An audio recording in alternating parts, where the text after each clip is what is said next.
широкое распространение получила именно эта литература. Параллельно с дворянской литературой она развивалась. Эта литература отражала идеалы народа. Каждый урок у Розы Нальгиевой проходит вот так. Дети сначала внимательно слушают учителя и после все вместе разбирают тему и задают дополнительные интересующие вопросы. Каждый из ребят вовлечен в учебный процесс. А учителю брату сказали броситься так же, как и бросят Бобби.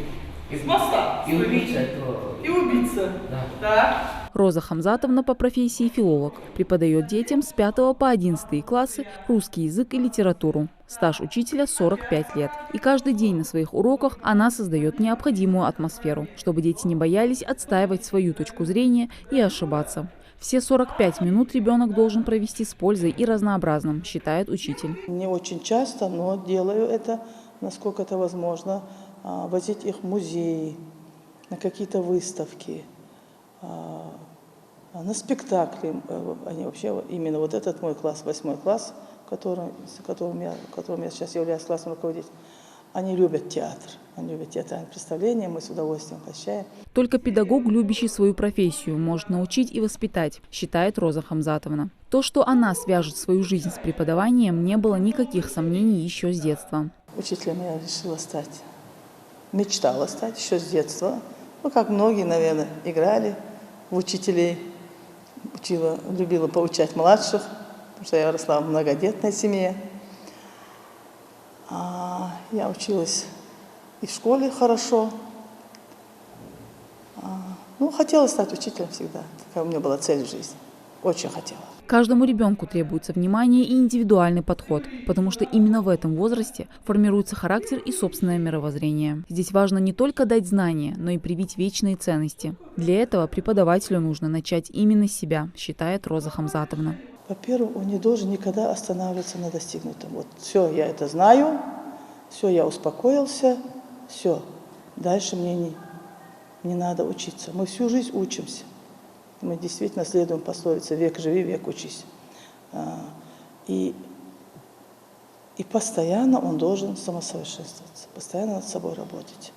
Не только, я имею в виду, уровни образования, но и во всех других вещах. И в поведении, и в манере, и во многом другом. И в отношении к людям, отношении к детям. Своих наставников дети запоминают на всю жизнь. Поэтому Роза Хамзатовна вкладывает много сил в своих учеников. А те, в свою очередь, платят ей хорошими оценками и любовью к предметам. Роза Хамзатовна из таких учителей, которые любят свое дело, которые отдает себя полностью. На ее уроках всегда интересно и разнообразно. Она профессионал своего дела. Несмотря на свою строгость и требовательность, она никогда не откажет в помощи.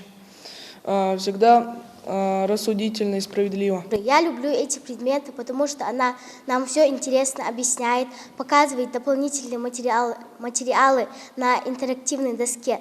Мы даже не замечаем, как быстро заканчивается урок. Она хоть и строгая, но справедливая. Я бываю очень рада, когда получаю пятерки за русский язык и литературу. Мы все очень любим и уважаем Розу Хамзатовну. Акция «Учить, вдохновлять, развивать» дает возможность не только поделиться методами работы, но и повысить престиж труда учителя. Роза Хамзатовна является ярким примером профессионализма преподавательской деятельности, считают ее коллеги. Роза Хамзатовна – это такой человек, это такой учитель, который может выполнить любое задание. Это касается и урока, и внеурочной деятельности. Класс у него всегда дисциплинированный, всегда подготовленный. Роза Хамзатовна очень ответственно относится и к работе, и к выполняемым заданиям. Акция «Учить, вдохновлять, развивать» позволяет преподавателям поделиться своей историей, как они связали свою жизнь с педагогикой. Ну а их подопечных еще раз поблагодарить своих наставников. Мадина Цора, Асхаб Белкиев, Новости 24.